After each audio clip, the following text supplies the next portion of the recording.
This episode is brought to you by San Pellegrino Ciao. A gift from Italy to your home. San Pellegrino Ciao is a flavored sparkling water made with real fruit juice, finished with a pinch of Sicilian salt for a perfectly balanced taste. So which flavor will you choose? Peach, lime, blood orange, cherry, or maybe the all-new limoncello? Crafted in Italy with 0 grams of added sugar. San Pellegrino Ciao. Buy it now. Listen, all you New Yorkers. Excuse me, taxi. Okay, man, we're looking around. This is the 77 WABC minicast. And you're back in the Stone Zone, right here on the Roger Stone Show. A federal judge in Washington, D.C. has now done what the political class, the bureaucratic permanent government, and the Biden damage control machine hoped would never actually happen.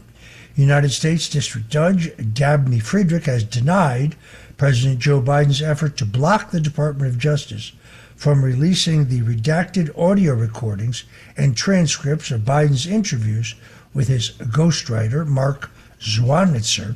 And this is significant because these were the very interviews relied upon by Special Counsel Robert Hur in his investigation of Biden's mishandling of classified documents, which took place when he was vice president as well as a member of the U.S. Senate. Joining us now is the man who led the fight for this landmark decision along with the Heritage Foundation. Mike Howell is the president of the Oversight Project, and this was a David and Goliath battle. As you can imagine, Joe Biden had the legal dream team, but we won because we have Mike Howell. Mike, welcome to the Roger Stone Show. Roger, thank you so much for having me on. Very excited to dive in. This is, I have obviously some memory of this. President Richard Nixon learned on national television that the public became aware of the fact that he had taped all of the conversations in the Oval Office in his White House, as well as a number of phone conversations from the private residence. And he went to the U.S. Supreme Court arguing that this was personally owned private information and the public had no right to it.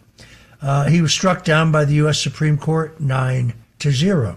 So from my point of view, I couldn't see why Joe Biden should be treated any differently. On the other hand, generally speaking, I know how D.C. judges are, and very few of them have any regard for the Constitution, the law, precedent, the rules, or anything of the like.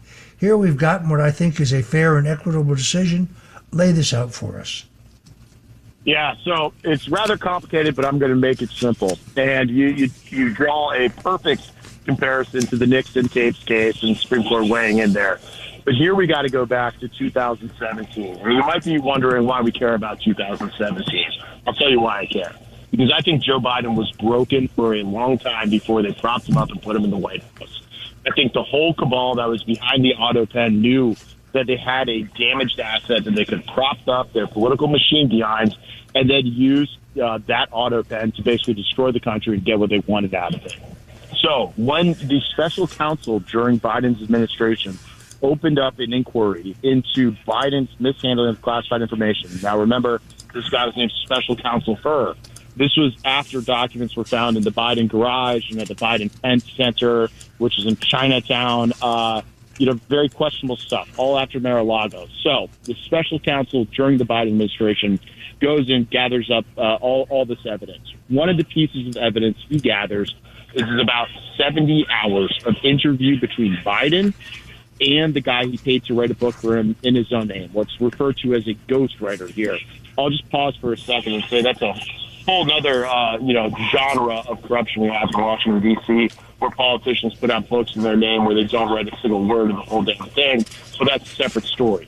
So in this 70 hours, it is alleged that Biden shared classified information with the ghostwriter when he was trying to tell stories about how great he was, all that he did in Afghanistan, Ukraine, so forth. He was basically trying to monetize the special information he had for the purposes of this book that he was selling around the 2017 time frame. So when Special Counsel Hur report came out, which found that Biden was, an elderly man with diminished, faculties, that a jury would never convict. We said, you know what, that's government property now because the DOJ gathered the tape and used it for their investigation. And so guess what? We won it. And so we requested it, we're denied, and it's sued for it. This has been going on for years. Now, after Trump took over, we were still engaging with his Department of Justice to try to get them to reverse course from the Biden Department of Justice, which, of course, had denied us previously. You know, we explained our rationale, and they shifted their positions towards release because guess what? This administration actually believes in transparency. I mean, look what Tulsi Gabbard's doing on her way out. So when Biden caught wind of the fact that this thing was coming out, guess what? Him and his hackshot lawyers came in and they fought like heck to try to stop it. And, you know, I don't know who's paying for these lawyers, by the way, but he's got a fleet of them and an army and probably charging them billable rates well into the thousands of dollars an hour trying to fight the little small oversight project where a legal team is led by none other than Jeff Clark and a few other guys fighting day in and day out. So we're going back and forth in court. Ultimately, last Friday, just a couple days ago, after hearing the arguments, and a lot of them were just silly, Biden's attorneys were saying he's got some unassailable privacy interest in his own voice. Keep in mind it's for a book that he sold to the public, so it's not too much private about it. They tried all sorts of arguments, like they took my Twitter feed and the president's True Social feed and then Jeff Clark's Twitter feed. They tried to malign us in front of the judge to say, hey, these guys are just right-wing wackos. You name it, they threw the book at it with every associated billable you could find. Well, the judge weighed in Friday, and we were very, very happy because it's hard to win in D.C., as you can imagine. And the judge said, hey, I'm going to allow the Department of Justice to release these things. Biden, you have 3 weeks now to get your appeal together if you so choose. I imagine he'll try, but I don't think it'll get granted or taken up. And so I think these tapes are on a timeline to come out. And then what the public's going to learn is that what they saw on that debate stage when President Trump just destroyed the malfunction of Biden in 2024, that this was what he was like in 2017 as well. And it's going to tell us a lot more about the auto pen period, when it started, how bad it was, and who was calling the shots. Yeah, this is not merely a procedural ruling in a routine Freedom of Information Act case. In my view, this is a major victory for transparency, accountability, and the basic principle the American people have the right to know who is actually capable of exercising the powers of the presidency and who was not. The finding here is explosive because it first became public because it punctures the carefully constructed fiction, I suspect, that Biden's decline was merely a right-wing talking point. The American people were told for years that Biden was vigorous, he was alert, he was engaged, sharp as a tack, that's what Kamala Harris said, and fully in command. We were told not to believe our own eyes when he wandered, when he mumbled, when he forgot names, appeared confused, needed stage management to complete the simplest appearances, couldn't figure out how to get off of the stage. And then, of course, he constantly fell down. Now, it seems to me the courts are moving us closer to underlying evidence that may show exactly how steep that decline was and what those around him knew it. I think that's exactly right. And it also goes into the motivations of why would you do that? Why would you put up somebody who was so clearly ill-equipped? And I think the answer is, the Biden family themselves was desperate for money. This is what Hunter was doing. We have the record that Jill was very upset that Joe wasn't cashing in as much as he should have. They saw Obama cashing it in with this huge Netflix deal. They saw Obama fly out to China right after the presidency and sell his autograph and pictures of himself for $10,000 a pop. They saw everyone around them getting rich. And so despite the failings of Joe Biden, they needed him in the mix to be the key figure that could be traded off. Too many people had, over the decades, built up too much reliance on Joe Biden. And they couldn't just let him out to pasture. Despite his malfunction, which I again, think we're going to go back even further than just the 2020s. I think we're going to know that people knew about it in the late 2010s, particularly with this 2016-17, tapes we're going to get out. And it's going to tell a story of American corruption. And all this is happening while the entire Democratic messaging apparatus is accusing President Trump of, all sorts of things, from the reflecting pool to, the absurd algae arguments to everything down the list. And it's going to really remind Americans we just went through a terrible 4 years under Biden. And the reason why so much damage was inflicted was not just merely just crazy radical ideology in politics. It's that the corrupt special interest class needed Biden in there so they could cash in. Yeah, it seems to me the ruling is especially important because the court recognized the extraordinary public interest that's at stake. Hur's investigation, by the way, remember when they accused Hur of being a Republican? Absurd. His investigation involved a sitting president, classified documents, a special counsel who reported to the Attorney General, and an Attorney General who served under the very president whose conduct was being examined. That structure alone creates an obvious need for transparency. The public has a right to know whether Hur pulled his punches or whether he acted properly. Remember, he concluded essentially that while Biden had violated the law, he thought it was unlikely that a jury would convict a man who was infirm as Biden. Well, if he was too infirm to face charges, how was he cognizant enough to be president of the United States? To me, that's a reasonable question. Just as Richard Nixon proposed as a compromise the release of transcripts, the courts argued no. What we had to release were actual tapes. That's because the tape can tell us so much more. A tape has a brutal honesty of its own. It carries the pauses, the stumblings, the uncertainty, the strain, the cadence of a man in real time. That's why they're so desperate to cover them up.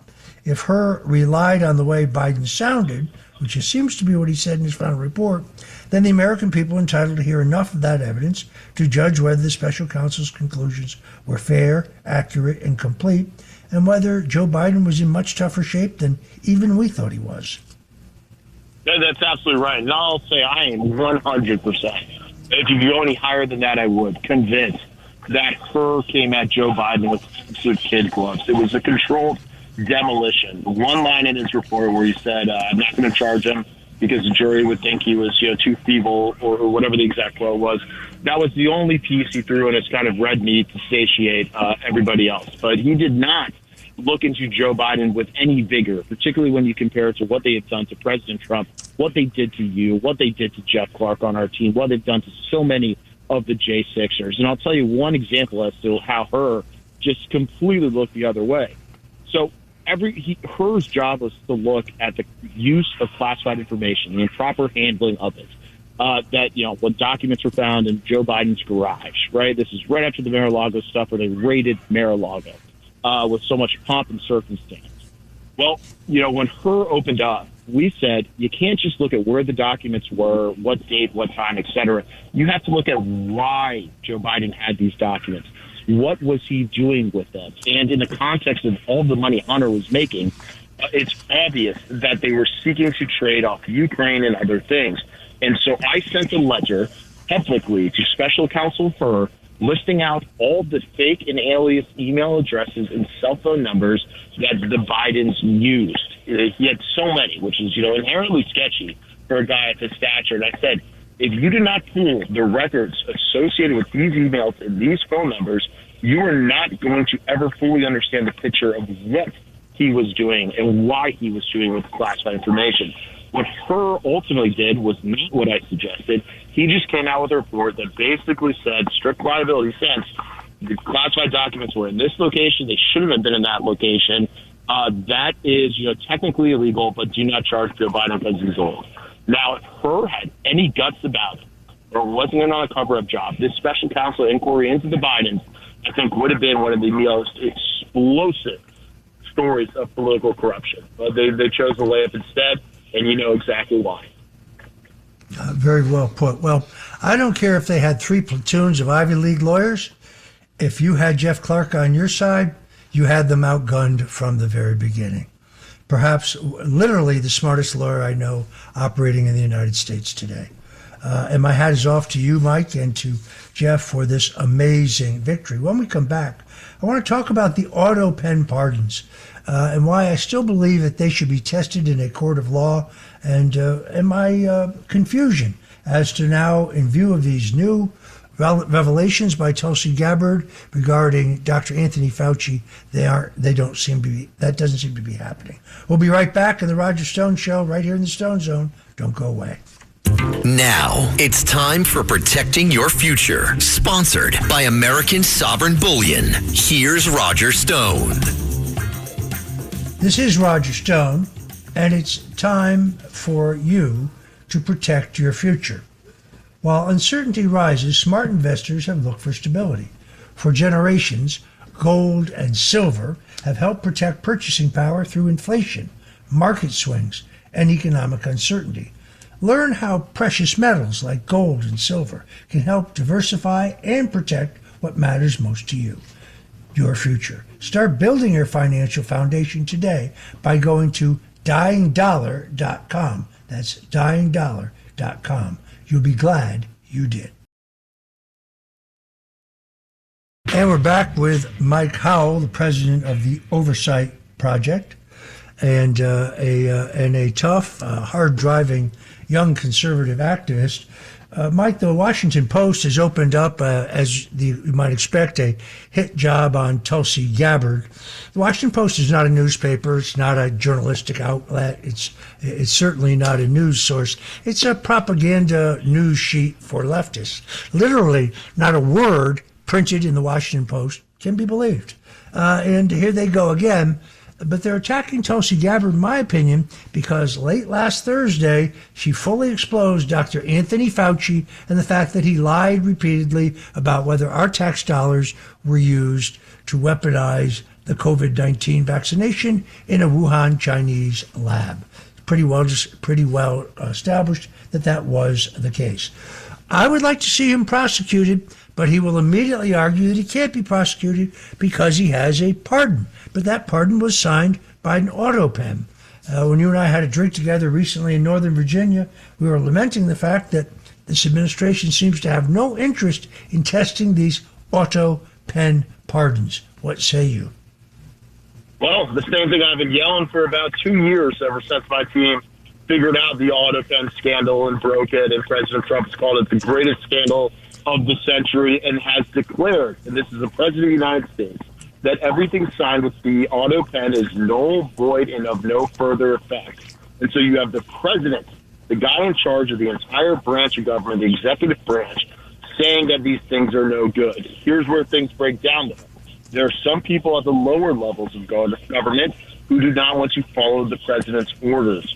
And so they are treating things signed by auto pens, particularly pardons and early releases from prisons, as valid. It gets as bad as this, Roger. I remember telling you this. There are people being let out of federal prison during the Trump administration, violent people with fake early release documents, otherwise known as a commutation. Because in the final days of the Biden White House, the auto pen let out 2,500 violent inmates. They said it was for nonviolent drug offenders. That's not true. Well, I got more documents out showing how many of them were absolutely violent. We're talking about people who have killed people, who are massive drug dealers, who have, been in, crimes that are heinous related to children. These are the people that this Department of Justice has let out of federal prison solely because they're treating the auto pen documents, which Trump, the guy in charge, said are no good, they're treating them as good. And so that lands us to Anthony Fauci. Anthony Fauci obviously should be prosecuted. I think his prosecution is actually quite central to President Trump's de-weaponization and accountability agenda. He is probably the singular figure that people are expecting for consequences to be imposed on, because look at the consequences he imposed on this country. Now, with what Tulsi has let out, the propaganda outlets have come out in full swing, and even some of the mouthpieces out there on X. I'm seeing people on X saying, he can't be, prosecuted because of the fake pardon. Well, you know what? For them, DOJ just has to follow the president's orders, charge this guy for his clear lies to Congress, let him argue that, and then drag Joe Biden out of the basement, back into court, and let him say that he individually authorized each single one and prove, the sequence of events and the timing. Because you know what? My team at the Oversight Project has spent hundreds of hours looking into these things. We found instances where things were signed with an auto pen and the seal says signed here in Washington, D.C. Guess what?